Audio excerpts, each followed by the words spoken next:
हमने ज्यामिति में अलग अलग ज्यामिति आकृतियों की बातचीत की थी आपके साथ। अब हम एक नई आकृति के बारे में बात करने वाले हैं। तो यह चर्चा शुरू करने से पहले मैं आपको कुछ चीजें दिखाऊंगी और आपको इन सब चीजों के बीच एक समानता बतानी है। तो तैयार हैं आप? सबसे पहले कुछ चूड़ियां, शर्ट का बटन, घड़ी, बड़ा सा झूला जिसे हम जाइंट व्हील कहते हैं, बॉटल का ढक्कन, तेजी से घूमता हुआ पंखा, आपकी आंखों के आईबॉल्स, व्हाट्सएप के स्माइली जो आप यूज करते होंगे, रोटी, पिज्जा और ऐसे कुछ खड़े हुए बच्चे। क्या आप इन सब चीजों में एक समानता बता सकते हैं? सही सोचा आपने। यह सब दिखने में गोल है या गोल पथ पर चल रही है। तो हम कह सकते हैं, चाहे वो जाइंट व्हील में चढ़ने के बाद का चक्कर लगाना हो या पंखे का गोल गोल घूमना, यह सब वृत्त जिसे हम इंग्लिश में सर्कल कहते हैं वह बना रहे हैं। आप ध्यान दें तो पाएंगे हमारे चारों तरफ वृत्त ही वृत्त है। आपने कभी सोचा है कि जो पिज्जा या केक, जो गोल आकार का केक हम खाते हैं, वे एक ही साइज के कैसे बनाए जाते हैं? वृत्त की ऐसी कौन सी जानकारी हमारे काम आती है? या अलग अलग गाड़ियों के पहिए भी अलग अलग होते हैं, जिनके साइज कैसे निर्धारित करते होंगे लोग? तो हम इस अध्याय में यही सब जानकारी निकालने के लिए वृत्त का कौन सा गुण और उससे संबंधित पदों के बारे में पढ़ेंगे। तो चलिए शुरू करते हैं।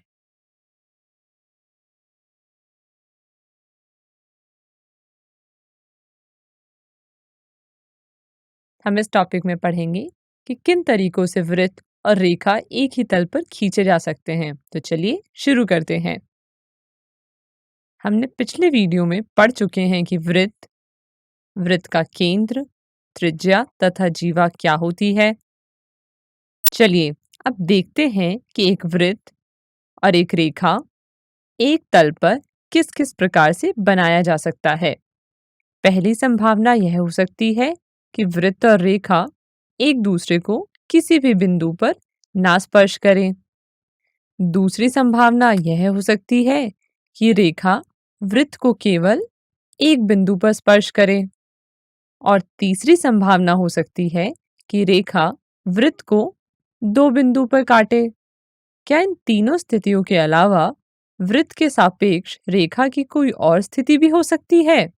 चलिए थोड़ी देर का समय लीजिए और अपनी कॉपी में बना के देखिए कि क्या और कोई संभावना है। अगर आपने इसे अपनी कॉपी में ड्रॉ करके देखा होगा तो पाया होगा कि इन स्थितियों के अलावा रेखा की वृत्त के सापेक्ष में कोई और स्थिति नहीं हो सकती है। तो चलिए इन्हीं तीनों स्थितियों को अच्छे से पढ़ लेते हैं। यहाँ पहली स्थिति जिसमें रेखा वृत्त को किसी भी बिंदु पर स्पर्श नहीं कर रही है, इस स्थिति में रेखा को अप्रतिच्छेदी रेखा और अंग्रेजी में नॉन इंटरसेक्टिंग लाइन कहते हैं। और दूसरी स्थिति में जहाँ रेखा वृत्त को केवल एक बिंदु पर स्पर्श करती है, इस स्थिति में हम रेखा को स्पर्श रेखा कहते हैं और अंग्रेजी में इसे टेंजेंट कहते हैं। स्पर्श रेखा के बारे में हम इस अध्याय में और विस्तार से पढ़ने वाले हैं। और तीसरी स्थिति जहाँ रेखा वृत्त को दो बिंदुओं पर प्रतिच्छेदित या काटती है, इस स्थिति में रेखा को हम छेदक रेखा कहते हैं और अंग्रेजी में सेकेंट कहते हैं। अब चलिए एक उदाहरण ले लेते हैं।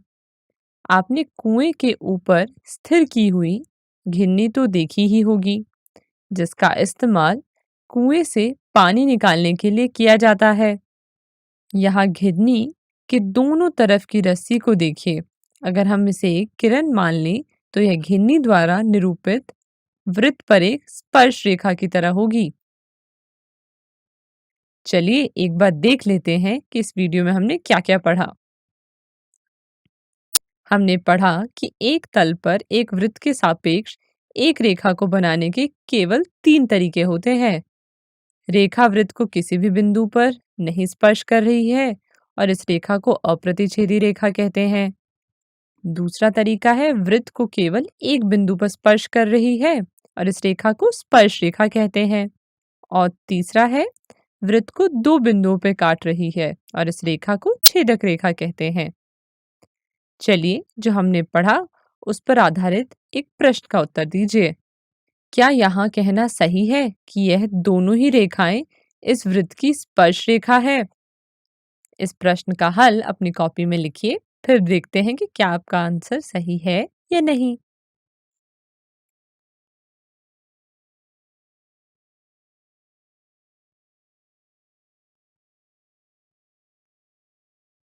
समय समाप्त।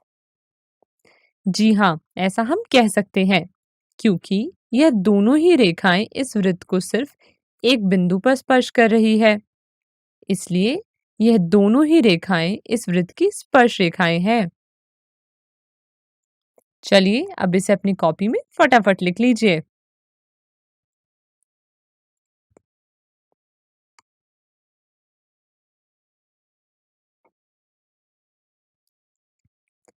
तो इस टॉपिक में हमने यह पढ़ लिया कि किन तरीकों से वृत्त और रेखा एक ही तल पर खींचे जा सकते हैं। तो चलिए आगे बढ़ते हैं।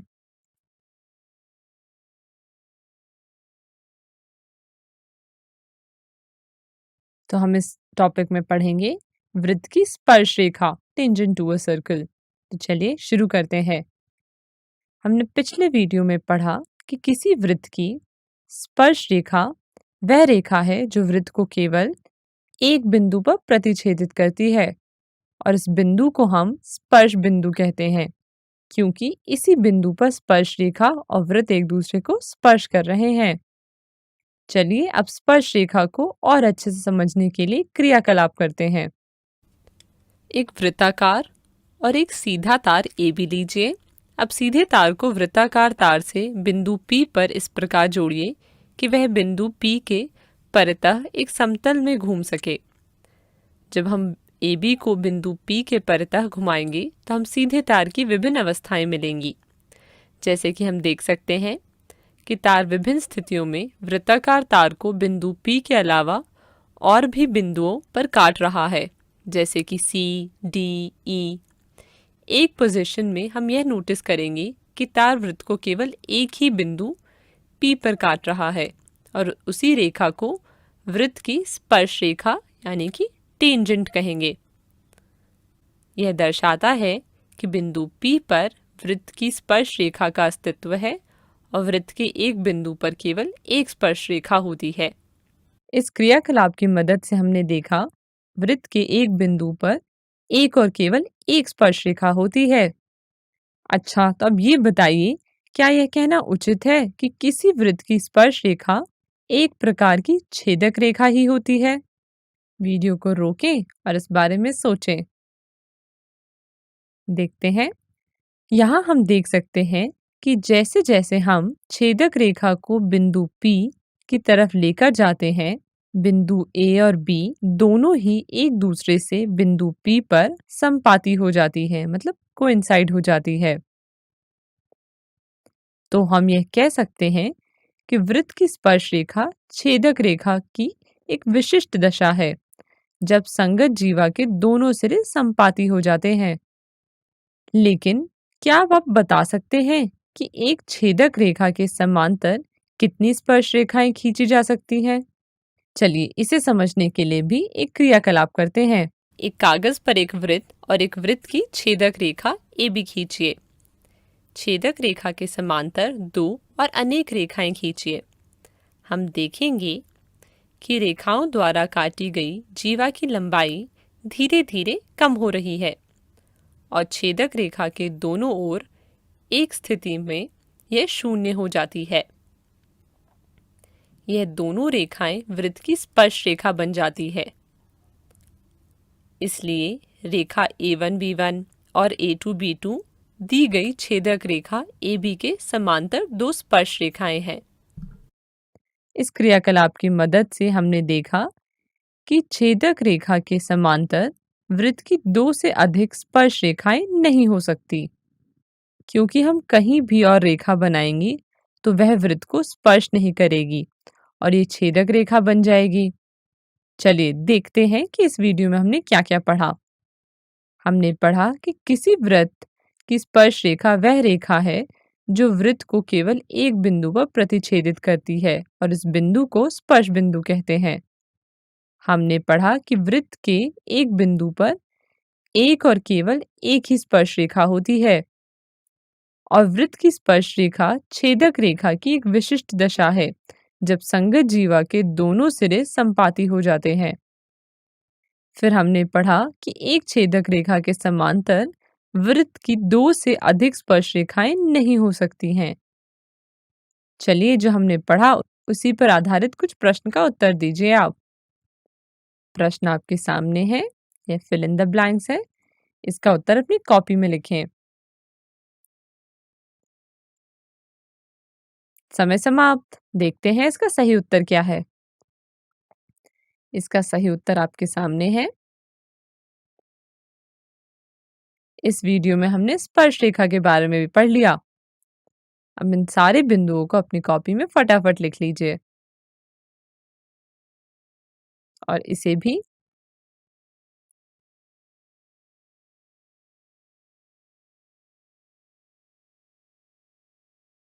इस वीडियो में हम वृत्त की त्रिज्या और स्पर्श रेखा में संबंध के बारे में पढ़ेंगे। तो चलिए शुरू करते हैं।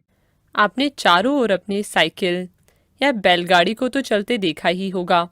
वास्तव में पहिया एक रेखा के अनुदिश गति करता है और वह रेखा उस पहिए की स्पर्श रेखा होती है। और यहाँ ध्यान दीजिए कि धरती के स्पर्श बिंदु से जाने वाली त्रिज्या स्पर्श रेखा पर लंब होती है। चलिए अब स्पर्श रेखा के इस गुण को सिद्ध करते हैं कि वृत्त के किसी बिंदु पर स्पर्श रेखा स्पर्श बिंदु से जाने वाले त्रिज्या पर लंब होती है। हमें यहाँ केंद्र O वाला वृत्त दिया है तथा बिंदु P से जाने वाली एक स्पर्श रेखा XY दी गई है। हमें यह सिद्ध करना है कि OP XY पर लंब है। यह सिद्ध करने के लिए अगर हम ये दिखा दें कि बिंदु O से रेखा XY तक की न्यूनतम दूरी OP है तो हम कह सकते हैं कि OP XY पर लंब है।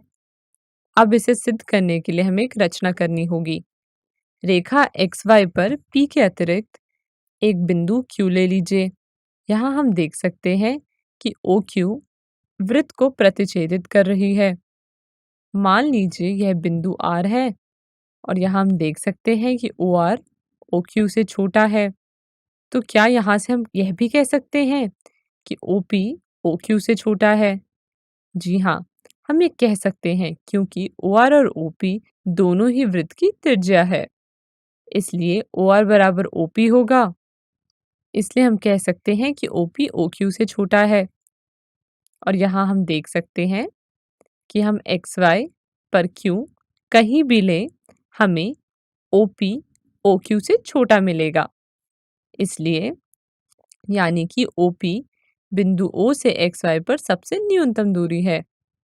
इसलिए OP XY पर लंब होगा। तो इस प्रमेय की मदद से हमने देखा कि स्पर्श रेखा स्पर्श बिंदु जाने वाले त्रिज्या के लंब होती है और यहाँ हम इस रेखा को अभिलंब भी कहते हैं और अंग्रेजी में नॉर्मल।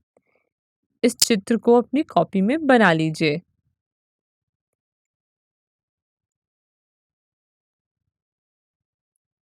इस वीडियो में हमने वृत्त की त्रिज्या और स्पर्श रेखा के संबंध के बारे में पढ़ा।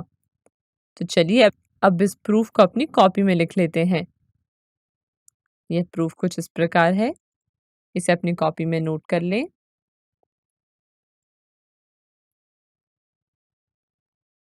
और इसे भी। धन्यवाद। चलिए अब एनसीईआरटी का एक प्रश्न करते हैं। हम एनसीईआरटी का प्रश्न नंबर 3 हल करने वाले हैं। जो प्रश्न कुछ इस प्रकार है। यहाँ हमें एक वृत्त दिया है जिसकी त्रिज्या 5 सेंटीमीटर है।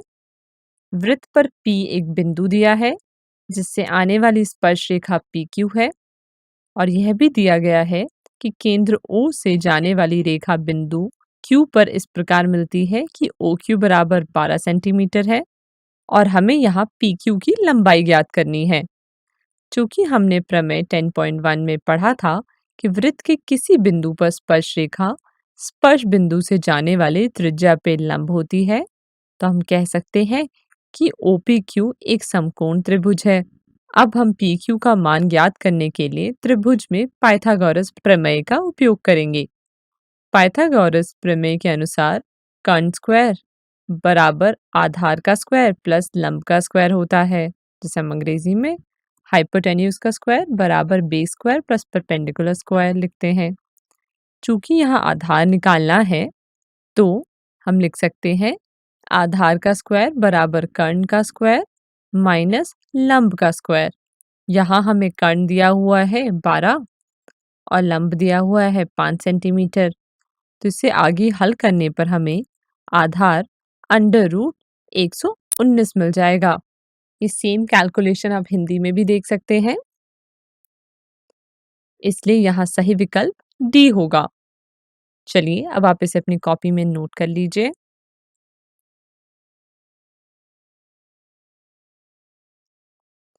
यह टॉपिक यहीं पर समाप्त होता है। अब आप अपने क्लासरूम में एनसीईआरटी एक्सरसाइज का 10.1 का क्वेश्चन नंबर 1 और 4 कीजिए और अवंती मैथ्स वर्कबुक का एक्सरसाइज 10M 10.0 का क्वेश्चन नंबर 1, 2 और 6 कीजिए। धन्यवाद।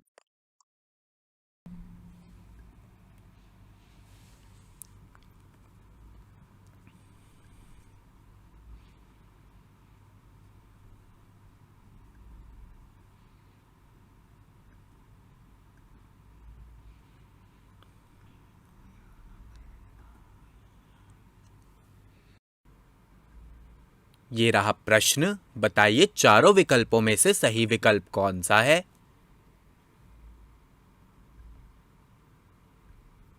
चलिए पता लगाते हैं। आप पढ़ चुके हैं कि किसी भी वृत्त के किसी एक बिंदु से केवल एक ही स्पर्श रेखा खींची जा सकती है। इसका मतलब है कि वृत्त की अनंत स्पर्श रेखाएं हो सकती हैं। ऑप्शन ए और ऑप्शन बी गलत हैं और ऑप्शन डी भी गलत है। ऑप्शन डी में लिखा है स्पर्श रेखा वृत्त को ज्यादा से ज्यादा 2 बिंदुओं पर प्रतिच्छेद करती है, पर हम जानते हैं स्पर्श रेखा वृत्त को केवल एक ही बिंदु पर प्रतिच्छेद करती है। ऑप्शन सी यहां पे सही है। ऑप्शन सी में लिखा है वृत्त के एक बिंदु पर केवल एक स्पर्श रेखा हो सकती है। यहां से हमें हमारा उत्तर मिल गया, जो कि है ऑप्शन सी। ये रहा प्रश्न, बताइए इन चारों विकल्पों में से सही विकल्प कौन सा है। आइए इसका उत्तर देखते हैं। विकल्प ए इसका उत्तर होगा। चलिए देखते हैं कैसे। P से A की दूरी 24 सेंटीमीटर है। P से O की दूरी 25 सेंटीमीटर है। OA त्रिज्या है। वृत्त के किसी बिंदु पर स्पर्श रेखा स्पर्श बिंदु से जाने वाली त्रिज्या पर लंब होती है, इसीलिए कोण OAP 90 डिग्री होगा। पाइथागोरस थ्योरम से हम लिख सकते हैं PO स्क्वायर बराबर PA square plus AO square. यहां से हम लिख सकते हैं AO स्क्वायर बराबर PO square minus PA square, जो कि होगा 25 स्क्वायर माइनस 24 का स्क्वायर। हल करने पर हमें AO 7 मिल जाएगा, इसीलिए विकल्प A 7 सेंटीमीटर सही उत्तर होगा। बच्चों नमस्ते। आज हम गणित कक्षा 10वीं अध्याय 10 व्रत पर चर्चा करेंगे। आज हम सीखेंगे व्रत की परिभाषा, स्पर्श रेखा की परिभाषा एवं छेदक रेखा की परिभाषा के बारे में। आइए अब हम व्रत से संबंधित कुछ जानकारियां प्राप्त करें। तो जैसा कि आपको ये दिखाई दे रहा है, ये है हमारे पास में एक वृत्त और O को हम कहेंगे वृत्त का केंद्र, और ये वृत्त पर स्थित कोई बिंदु A है। O से यदि हम A को मिलाएंगे तो OA को हम कहेंगे वृत्त की त्रिज्या। यह है हमारे पास में एक अन्य त्रिज्या जिसमें O को हम स्थिर बिंदु कहेंगे और इस बिंदु को हम कहेंगे चर बिंदु। तो आप देख रहे हैं कि एक वृत्त का निर्माण हो रहा है, अर्थात यदि कोई चर बिंदु स्थिर बिंदु से समान दूरी पर रह करके गमन करता है तो वृत्त की आकृति का निर्माण होता है। AB को हम कहेंगे वृत्त का व्यास। आपको ये भी पता होना चाहिए कि वृत्त व्यास को हम वृत्त की सबसे बड़ी जीवा कहते हैं। यह है हमारे पास में CD, जिसे हम कहेंगे वृत्त की जीवा। यह है हमारे पास में वृत्त का त्रिज्यीय खंड। ये आपने यहाँ पर त्रिज्या, व्यास, जीवा और त्रिज्य खंड को समझने का प्रयास किया। आइए अब हम लघु वृत्तखंड एवं दीर्घ वृत्तखंड की चर्चा करें। ये हमारे पास में एक वृत्त था जिसे हमने दो भागों में बांट दिया है। इस भाग को हम कहेंगे लघु वृत्त खंड और इस भाग को हम कहेंगे दीर्घ वृत्त खंड। तो यहाँ पर आपने वृत्त के दो भाग को जानने का प्रयास किया, जिसमें से हमने एक भाग को कहा लघु वृत्त खंड और दूसरे भाग को हमने कहा दीर्घ वृत्त खंड। आइए अब हम वृत्त की परिभाषा को जानने का प्रयास करें। वृत्त एक तल के उन बिंदुओं का समूह होता है जो एक नियत बिंदु अर्थात केंद्र से अचर दूरी अर्थात त्रिज्या पर स्थित होते हैं। आपने वृत्त से संबंधित अवधारणाओं जैसे जीवा, वृत्तखंड, त्रिज्यखंड, चाप आदि के बारे में पूर्व कक्षाओं में पढ़ा है। आइए अब हम एक तल में स्थित एक वृत्त तथा एक रेखा की विभिन्न स्थितियों पर विचार करें। तो आइए अब हम एक वृत्त तथा एक रेखा PQ पर ध्यान दें तथा इनकी विभिन्न स्थितियों को समझने का प्रयास करें। तो जैसा कि अभी आप आकृति 1 में देख रहे हैं कि वृत्त तथा रेखा का कोई उभयनिष्ठ बिंदु नहीं है, अतः रेखा को हम वृत्त की सापेक्ष अप्रतिच्छेदी रेखा कहते हैं। आइए हम आकृति 2 को देखें। तो आकृति 2 में रेखा वृत्त को दो बिंदुओं A और B पर प्रतिच्छेद कर रही है, इसलिए हम रेखा PQ को वृत्त की छेदक रेखा कहेंगे। आइए हम आकृति 3 को जानें। तो आकृति 3 में रेखा PQ वृत्त को बिंदु A पर प्रतिच्छेद कर रही है। तो यहाँ पर रेखा PQ वृत्त को केवल एक बिंदु पर प्रतिच्छेद कर रही है, अतः रेखा को हम कहेंगे स्पर्श रेखा। तो ये हमने यहाँ पर अप्रतिच्छेदी रेखा, छेदक रेखा एवं स्पर्श रेखा को जानने का प्रयास किया। आकृति 2 से हम आकृति 3 पर तब पहुंचेंगे जब A बिंदु और B बिंदु के बीच की दूरी क्रमशः कम होते जाएगी। तो आकृति 3 में हम ये कह सकते हैं कि यहाँ पर बिंदु A और B आकर के संपाती हो गए हैं। ऐसी स्थिति में हम रेखा PQ को वृत्त की स्पर्श रेखा कहते हैं।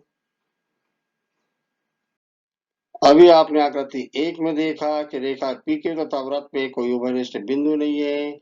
इस दशा में PQ को वृत्त के सापेक्ष अप्रतिच्छेदी रेखा कहते हैं। आकृति 2 में आपने देखा कि रेखा PQ और वृत्त में दो उभयनिष्ठ बिंदु A और B है। इस दशा में हम रेखा PQ को वृत्त की छेदक रेखा कहते हैं। आकृति 3 में रेखा PQ और वृत्त में एक और केवल एक उभयनिष्ठ बिंदु A है। इस दशा में रेखा वृत्त की स्पर्श रेखा कहलाती है। आइए हम वृत्त की स्पर्श रेखा की परिभाषा को जानें। तो किसी वृत्त की स्पर्श रेखा वह रेखा है जो वृत्त को केवल एक बिंदु पर प्रतिच्छेद करती है। तो यहाँ पर हमने इस बात को जानने का प्रयास किया कि हम अप्रतिच्छेदी रेखा किसे कहते हैं, छेदक रेखा किसे कहते हैं और स्पर्श रेखा किसे कहते हैं। आइए अब हम एक गतिविधि के माध्यम से स्पर्श रेखा को और जानने का प्रयास करें। एक वृत्ताकार तार लीजिए तथा वृत्ताकार तार के एक बिंदु P पर एक सीधा तार ए बी इस प्रकार जोड़िए कि वह बिंदु P के परितः एक समतल में घूम सके। इस प्रणाली को एक मेज पर रखिए तथा तार AB को बिंदु P के परितः धीमे-धीमे घुमाइए, जिससे सीधे तार की विभिन्न अवस्थाएं प्राप्त हो सके। तो आइए इस क्रियाकलाप को हम देखें कि हम एक वृत्ताकार तार पर एक सीधे तार को किस प्रकार से धीरे-धीरे घुमाएंगे। आइए अब इस बात को समझें कि एक वृत्ताकार तार के बिंदु P पर सीधे तार को हम धीमे-धीमे इस प्रकार से घुमाएंगे। ये आप यहाँ पर देख रहे हैं कि सीधा तार वृत्ताकार तार पर बिंदु P के परितः धीमे-धीमे घूम रहा है और सभी स्थितियों में यदि हम देखें तो केवल एक स्थिति को हम कह सकते हैं वृत्त की स्पर्श रेखा और बाकी स्थितियों को हम कहेंगे वृत्त की छेदक रेखा। आइए अब हम आकृति के माध्यम से ये देखें कि वृत्ताकार तार पर सीधे तार की विभिन्न स्थितियां क्या हो सकती है। तो आपको यहाँ पर ये पहली स्थिति दिखाई दे रही है। इस स्थिति को हमने कहा है ए बी और इस स्थिति में वृत्ताकार तार को सीधा तार बिंदु P और Q1 पर प्रतिच्छेद कर रहा है। इस दूसरी स्थिति में सीधा तार वृत्ताकार तार को बिंदु P और Q2 पर प्रतिच्छेद कर रहा है। इस तीसरी स्थिति को हमने कहा है A डैश B डैश और इस स्थिति में सीधा तार वृत्ताकार तार को केवल एक बिंदु पर प्रतिच्छेद कर रहा है। इस चौथी अवस्था में हम देख रहे हैं कि सीधा तार वृत्ताकार तार को बिंदु P और R2 पर प्रतिच्छेद कर रहा है और अंतिम अवस्था जिसे हम A double dash B double dash की अवस्था कह रहे हैं, इस अवस्था में सीधा तार वृत्ताकार तार को बिंदु P और R1 पर प्रतिच्छेद कर रहा है। हम यहाँ पर केवल A डैश B डैश की अवस्था को कहेंगे। यह वृत्ताकार तार की स्पर्श रेखा की अवस्था को प्रदर्शित करता है। बाकी अन्य स्थितियों में हम कहेंगे कि ये सब वृत्त की छेदक रेखा कहलाती है। आइए हम एनसीईआरटी के एक प्रश्न को सरल करें। एक वृत्त की कितनी स्पर्श रेखाएं हो सकती है। तो आइए हम एक वृत्त लें और वृत्त पर हम कुछ बिंदु ले लें और प्रत्येक बिंदु पर हम स्पर्श रेखा खींचें। तो ये आप देख रहे हैं कि मैंने जितने बिंदु लिए हैं उन सारे बिंदुओं पर स्पर्श रेखाएं खींच दी है। चूंकि वृत्त पर अपरिमित रूप से अनेक बिंदु स्थित होते हैं, अतः हम ये कह सकते हैं कि एक वृत्त की अपरिमित रूप से अनेक स्पर्श रेखाएं हो सकती है। आइए हम एनसीईआरटी के एक अन्य क्वेश्चन को सरल करें। एक वृत्त खींचिए और एक दी गई रेखा के समानांतर दो ऐसी रेखाएं खींचिए कि उनमें से एक स्पर्श रेखा हो तथा दूसरी छेदक रेखा हो। तो यहाँ पर आप समझ गए होंगे प्रश्न के अनुसार कि हमें एक वृत्त खींचना है और दी गई रेखा के समानांतर ऐसी दो रेखाएं खींचना है जिनमें से हम एक रेखा को स्पर्श रेखा कह सकें और दूसरी रेखा को हम छेदक रेखा कह सकें। आइए अब हम वृत्त और दी गई रेखा को देखें। ये है हमारे पास में वृत्त और ये है दी गई रेखा AB। आप देख रहे हैं कि OP रेखा AB पर लंब है। तो हमें यहाँ पर रेखा AB के समानांतर दो रेखाएं खींचना है। तो जिसमें से हम पहली रेखा खींचेंगे बिंदु Q से होते हुए, जो कि रेखा AB के समानांतर होगी और इस रेखा को नाम दे दिया हमने CD। तो CD को हम कहेंगे वृत्त की स्पर्श रेखा, क्योंकि यह रेखा वृत्त को केवल एक बिंदु पर प्रतिच्छेद करती है। आइए हम वृत्त के अंदर बिंदु R पर एक समानांतर रेखा और खींचें और इस रेखा को नाम दे दिया है हमने EF और यह रेखा वृत्त को दो बिंदुओं M और N पर प्रतिच्छेद करती है और दी गई रेखा AB की समानांतर है। इस रेखा को हम कहेंगे वृत्त की छेदक रेखा।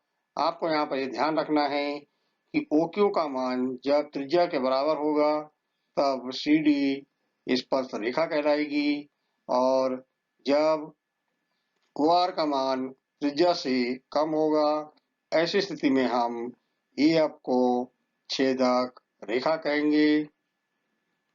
धन्यवाद बच्चों।